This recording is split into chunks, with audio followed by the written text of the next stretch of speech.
I'm Megan.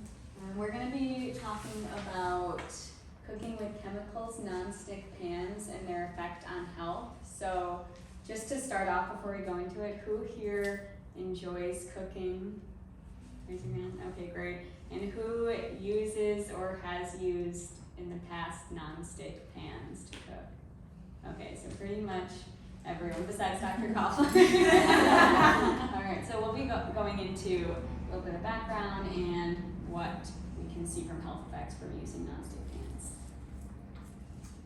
Okay, so just a little bit of background on frying pans in general. So copper frying pans were used back in Mesopotamian times, and cast iron pans were used back in ancient Greece.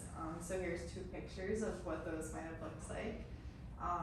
And currently today, both stainless steel and aluminum pans are the most commonly used types of frying pans. And typically nowadays aluminum is covered with Teflon, so that way, as you know, like we don't have to deal with the sticky mess. I'm sure you've seen like the commercials on TV and stuff where they like the egg just falls right off. That's because of the Teflon. So going into a little bit of the history of Teflon. So in 1938, Roy Plunkett accidentally polymerized TFE gas, creating PTFE, which he didn't realize just yet, but he would soon come to realize, which was a waxy solid that he came to realize was corrosion and high heat resistant.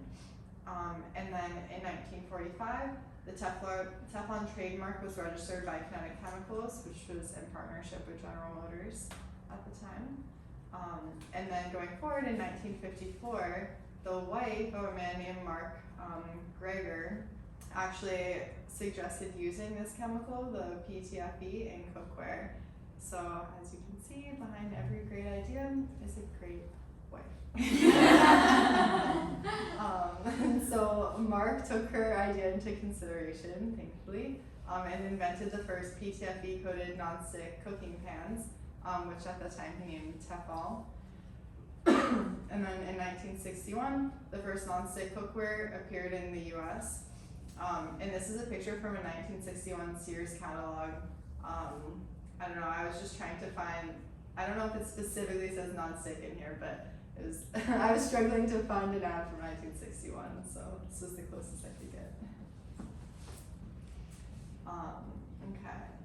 So in terms of nonstick, so the main components of nonstick are, like we said, the Teflon, which is composed of the PTFE, the polytetrafluoroethylene.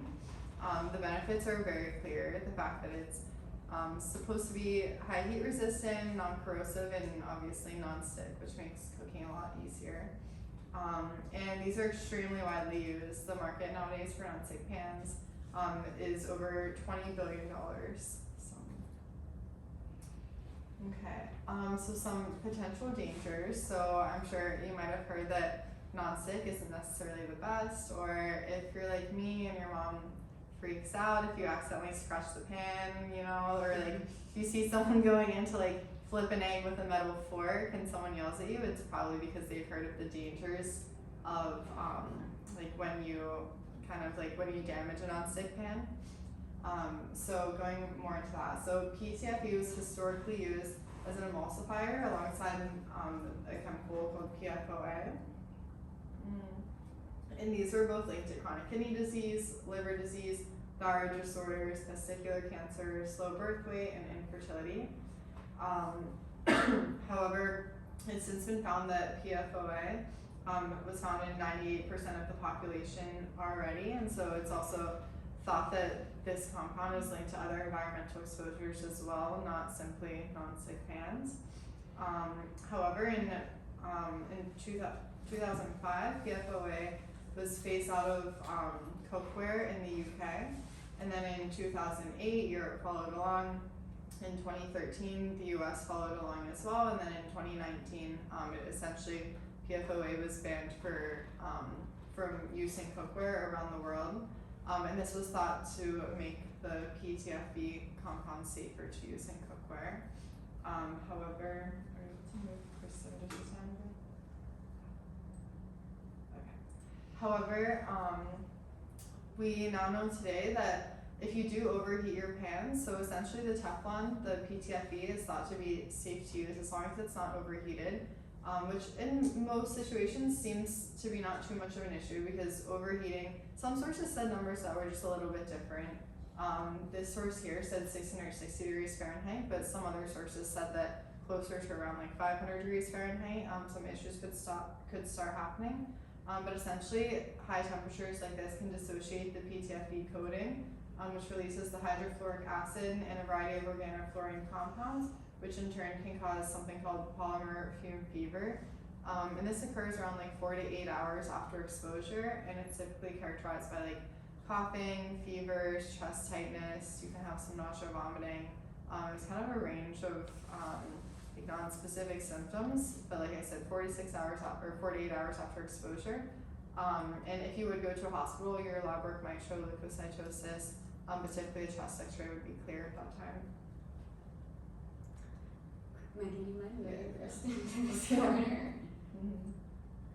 So, as you can imagine, it's very difficult to discern what effect the PTFE or PFAS, kind of the broad encompassing of all of these chemicals, what their specific effect in nonstick cookware is on our health, because it is found in a lot of other environmental exposures as well. So it's very difficult to study specifically just to nonstick cookware. This study did this by just looking at 6 different human cell lines, so that way you're not testing on human subjects. And the cell lines that were used were colonic epithelial cells, lung epithelial cells, some T and B cell precursors. And what they found was when they exposed these cell lines to the PTFE chemical, this enhanced production of nitric oxide and reactive oxide, oxygen species. And they found a possible link to the ERK pathway, which it has a role in inducing oxidative stress and inflammation. So you can imagine if you were actually looking at this in humans, causing more inflammation, we all know that that is a negative thing, and having all these increased reactive oxygen species as well is detrimental to health. So the National Academy of Sciences has been concerned about the prevalence of PFAS chemicals in the environment and specifically in nonstick cookware as well. So they have a working group that was reviewing all of these major reports, systematic reviews, epidemiologic studies related to PFAS exposure, and they found sufficient evidence that PFAS exposure is linked to decreased antibody response, dyslipidemia, decreased fetal growth and infant growth, and an increased risk of kidney cancer as well. And then there's also limited or suggestive risk of PFAS exposure and increased risk of breast cancer, liver enzyme alterations, increased gestational hypertension, preeclampsia, testicular cancer, thyroid disease, ulcerative colitis. So a broad range of effects that this chemical can have on our health.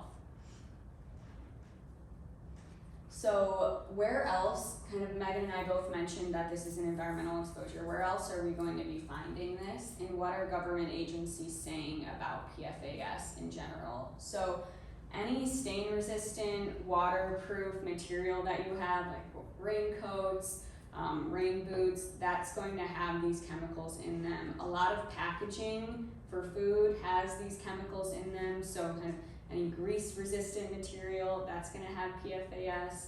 And then recently too, there's been a lot of discussion about PFAS chemicals in water supplies in different areas, and that you can tell that's direct ingestion of the substance that is more measurable. So it's very prevalent across many different areas, kind of similarly to when you think of microplastics or carcinogens. It's very difficult to avoid.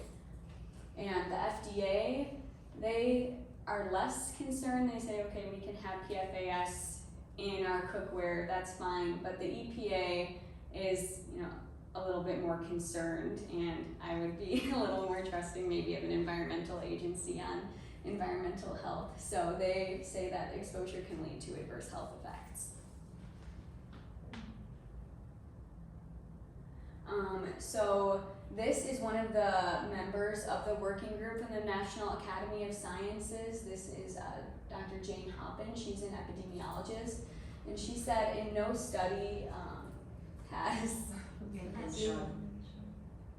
and no study has been shown that people who use nonstick pans have higher levels of these chemicals, but there also isn't any study that is saying that it's safe to use. So it's just something to keep in mind that, like I mentioned, we're not going to have any randomized controlled trial coming out that's showing, okay, we have this group and we're not exposing them at all to nonstick cookware, and this group where we're making them only cook with nonstick cookware and we're scratching the pan so they're ingesting it. Like, that's not going to happen. So we have to, in these sorts of instances, extrapolate a little bit and think about what risk are we willing to take, and can we mitigate that in ways that maybe don't affect our life so drastically.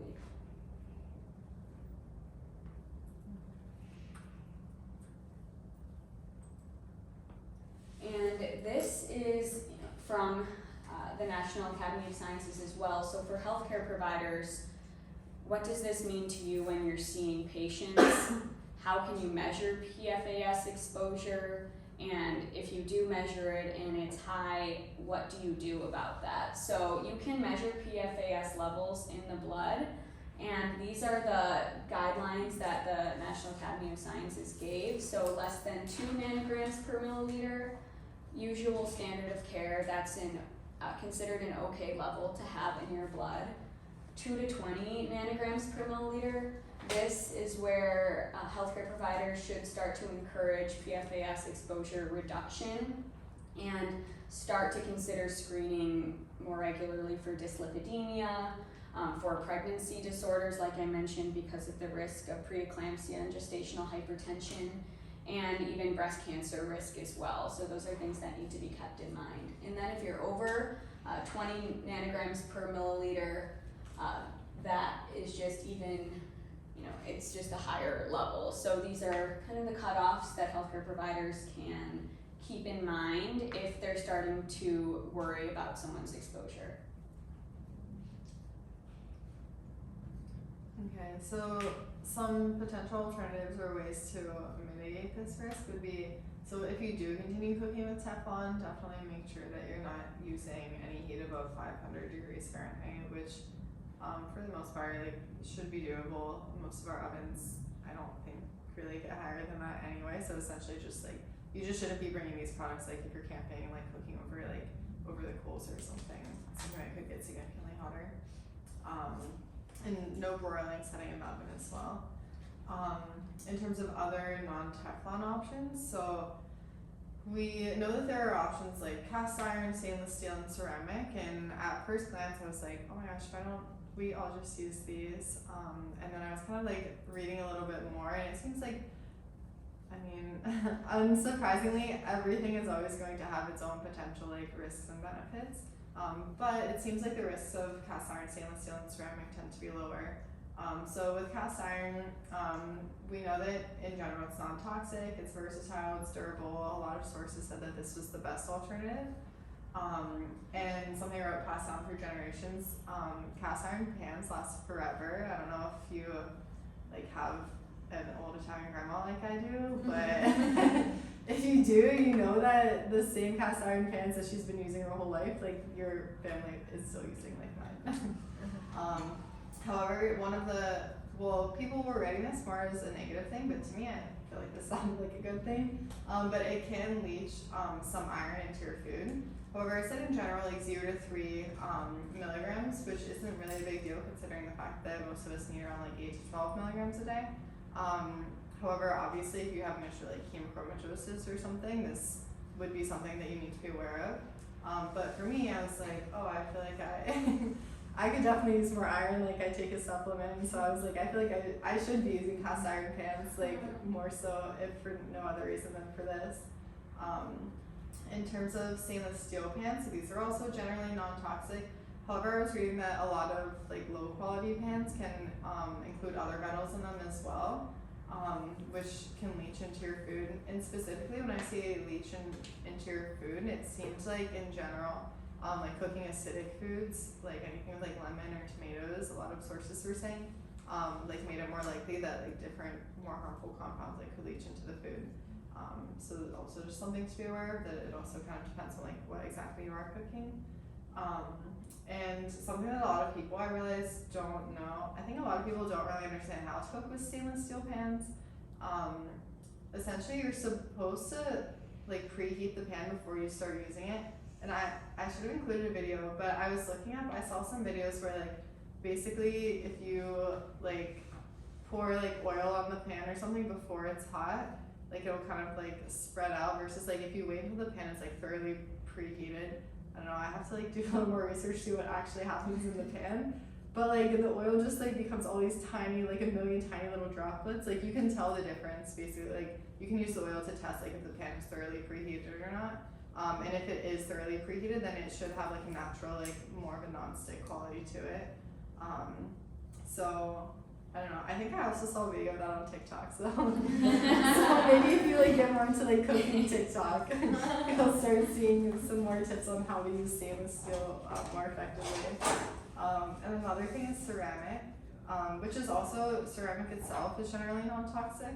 However, I was seeing that some specifically like cheaper companies would use glazes that are cheaper and can contain metals which can leach into your food. And so something to be aware of is if you are purchasing ceramic cookware, like look more into the glaze that's on it, if anything, for a better idea of like what your potential risk is.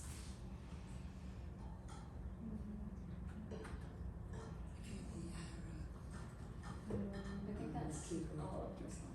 Oh, okay, maybe that's also, Yeah. that's why it's